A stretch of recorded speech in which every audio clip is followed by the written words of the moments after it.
हाँ बच्चों, अभी जो फर्स्ट लेसन पढ़ा दिया गया है उस पर न्यूमेरिकल प्रश्न हम बताएंगे आप लोगों को। बाकी आप लोग घर पर बुक हो तो बुक से आप लोग प्रैक्टिस करते रहिए। पहला प्रश्न है 3.2 कूलाम आवेश कितने इलेक्ट्रॉनों द्वारा निर्मित होगा। याद होगा आपको, पहले हम बताए थे आवेश का क्वांटीकरण Q बराबर या नहीं, यानी प्रत्येक वस्तु पर एक न्यूनतम आवेश होता है जिस पर आवेश जो होता है उस न्यूनतम आवेश का पूर्ण गुणक होता है, अर्थात Q बराबर Ne। अब यहां पर Q का मान दिया गया है 3.2 कूलाम, N का मान हमको ज्ञात करना है और E का मान 1.6 इंटू 10⁻⁻⁹। अब ये आपका n इक्वल टू हो जाएगा 3.2 अपान 1.6 इंटू 10⁻⁻⁹। ये एक एक अंक पर दशमलव कैंसिल हो जाएगा, 16 दूनी 32 इक्वल टू हो जाएगा 2 इंटू 10⁻⁹ इलेक्ट्रॉन। ये आपका आंसर हो गया। दूसरा क्वेश्चन, दो बिंदु आवेशों को वायु में एक निश्चित दूरी पर रखने पर उनके बीच 80 न्यूटन का बल कार्य करता है। इन्हीं आवेशों को एक परावैद्युत माध्यम में इतनी ही दूरी पर रखा जाता है तो इस बल का मान 8 न्यूटन हो जाता है। माध्यम का परावैद्युतांक ज्ञात कीजिए। सबसे पहले हम मान लें, माना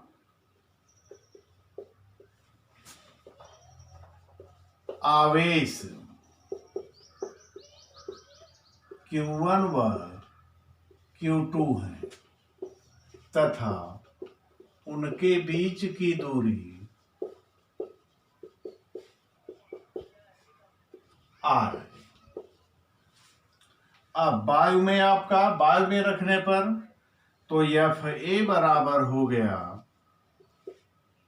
1/4 pi epsilon not into Q1 Q2 upon R²। और परावैद्युत माध्यम में रखने पर FM बराबर हो गया 1/4 पाई एप्सिलॉन नॉट के इंटू Q1 Q2 अपान R²। ये इक्वेशन फर्स्ट हो गया और ये सेकेंड। तो FA अपान FM यानी भाग दे दी गई समीकरण 1 में, समीकरण 2 से भाग देने पर 1/4 pi epsilon not into Q1 Q2 upon R² into upon FM है तो ये नीचे का ऊपर चला जाएगा 4 पाई एप्सिलॉन नॉट के इंटू R² अपान Q1 Q2। अब यहां से 4 पाई एप्सिलॉन नॉट R² ये कट गया और ये Q1 से Q2, अर्थात ये हो गया FA upon FM equal to K।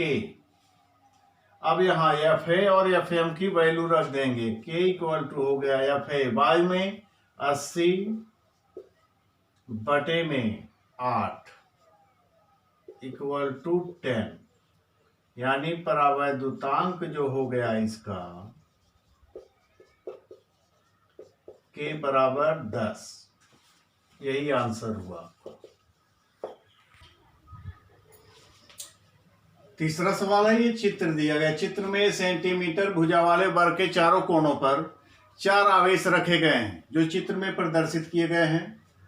वर्ग के केंद्र O पर वैद्युत क्षेत्र का परिमाण तथा दिशा ज्ञात करना है। यहाँ पर A पर -2Q आवेश और B पर +Q, C पर -Q, D पर +2Q आवेश है। बिंदु O यानी विकर्णों के कटान बिंदु O पर वैद्युत क्षेत्र की तीव्रता ज्ञात करनी है। सबसे पहले वर्ग की प्रॉपर्टी आप समझिए। वर्ग की प्रॉपर्टी होती है, इसके गुण होते हैं कि वर्ग के विकर्ण एक दूसरे को 90 अंश पर प्रतिच्छेदित करते हैं, यानी दो बराबर भागों में ये बांटते हैं, अर्थात OB बराबर OD या OA इक्वल टू OC। अब यहाँ पर सबसे पहले हम विकर्ण निकालेंगे। विकर्ण की लंबाई पाइथागोरस प्रमेय से dB बराबर हो गया √a² प्लस a²। चूंकि भुजा A है तो ये हो गया 2a² a√2। विकर्ण ये BD की लंबाई अथवा AC की लंबाई हो गई a√2। अब यहाँ पर चूंकि OB बराबर OD यानी आधा इसका है, तो OB बराबर OD बराबर OA equal to OC a√2/2 यानी इसका आधा कर दिए, इक्वल टू हो गया a/√2। अब आप देखिए कि प्लस जो आवेश होगा उसके बाहर की ओर वैद्युत क्षेत्र की दिशा, जो माइनस होता है उसके अंदर की ओर। सबसे पहले हमने लिया +2q आवेश जो D बिंदु पर रखा है, इसके कारण वैद्युत क्षेत्र की तीव्रता E1 यानी आउटवर्ड डायरेक्शन में OB की तरफ, और +q आवेश का जो के कारण वैद्युत क्षेत्र की तीव्रता E2 OD की तरफ। ये दोनों एक दूसरे के विपरीत हैं। सबसे पहले +2q आवेश और +q आवेश के बीच वैद्युत क्षेत्र की तीव्रता यानी बिंदु आवेश के कारण किसी बिंदु पर वैद्युत क्षेत्र की तीव्रता का सूत्र हम लगाएंगे 1/4πε0 × q/r² से। यहाँ पर E1 इक्वल टू हो गया 1/4πε0 × q। आवेश कितना है D पर 2q + 2q अपान a²। a² का मतलब हो गया a/√2 का होल स्क्वायर। यहाँ पर बटे में 2 है तो ऊपर चला जाएगा, तो 1/4πε0 × 4q/a²। दिशा इसकी जो होगी OB की दिशा में, +2q आवेश जो D बिंदु पर रखा है।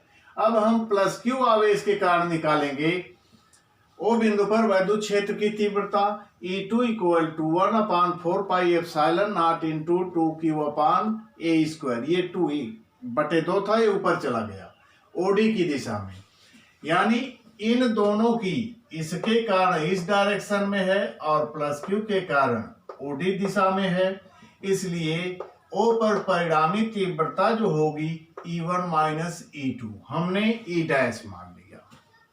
E1 - E2 यानी दोनों में ये कॉमन q/4πε0 a² है, तो यहाँ बच गया आपका 4, यहाँ पर 2, 4 - 2 2 बचा, तो 1/4πε0 × 2q/a²। इसकी दिशा हो गई OB दिशा में, अर्थात OB ये डायरेक्शन हो गई E' की। इसी प्रकार -2q आवेश के कारण ऊपर वैद्युत क्षेत्र की तीव्रता E4 यानी ये -2q के कारण 1/4πε0 × 4q/a²। यहाँ पर बटे में 2 था तो वो 2 ऊपर चला गया, +2q था, 2 दूनी 4, ये हो गया। उसी प्रकार E3 -q आवेश के कारण O बिंदु पर वैद्युत क्षेत्र की तीव्रता E3 1/4πε0 2q/a²। अब यहाँ पर हम E3 और E4 का परिणामी निकालेंगे E', अर्थात E4 - E3। डायरेक्शन इसकी OA दिशा में हो जाएगी, यानी डबल यानी हो गया आपका 1/4πε0 × 2q/a²। अब यहाँ पर E' ये हो गया और यहाँ E', ये दोनों की डायरेक्शन हो गई। अब हम इनकी परिणामी तीव्रता निकालेंगे। इन दोनों की परिणामी तीव्रता जो होगी वही बिंदु O पर परिणामी तीव्रता हो जाएगी एक्चुअल। अब यहाँ पर चूंकि इनके बीच का कोण 90 अंश है, सदिश में आपका पढ़ाया गया था, दो सदिशों के बीच का कोण अगर थीटा हो तो उनका परिणामी जो होता है, यानी अगर दोनों बल P और Q यानी बल दोनों सदिश हैं तो P² plus Q square plus 2pq cos theta under root में। ये परिणामी आता था, उसी सूत्र का यहाँ प्रयोग किए हम। परिणामी तीव्रता यानी ई डैश और ई डबल डैश, इनके बीच का कोण 90 अंश है। परिणामी तीव्रता ई डैश का square plus E double dash का square plus 2e E double dash cos 90। Cos 90 का मान 0 होता है। और यहाँ से देखिए ई डैश और ई डबल डैश दोनों के परिमाण बराबर हैं, दिशाएं केवल अलग अलग हैं। तो जब बराबर हैं, चूंकि E dash equal to E double dash, तब यहाँ पर ये हो गया, इसको ये 0 हो गया। यहाँ पर इक्वल टू 2e डैश का स्क्वायर, अर्थात √2 स्क्वायर अंडर रूट इसका हो गया, तो √2e डैश। ई डैश का यहाँ से मान हमने रख दिया। परिणामी तीव्रता 1/4 pi epsilon not into 2√2q/a²। इसकी जो दिशा होगी, हम अगर ये समांतर चतुर्भुज बनाते हैं तो ये विकर्ण अर्थात DA के समांतर अथवा CB के समांतर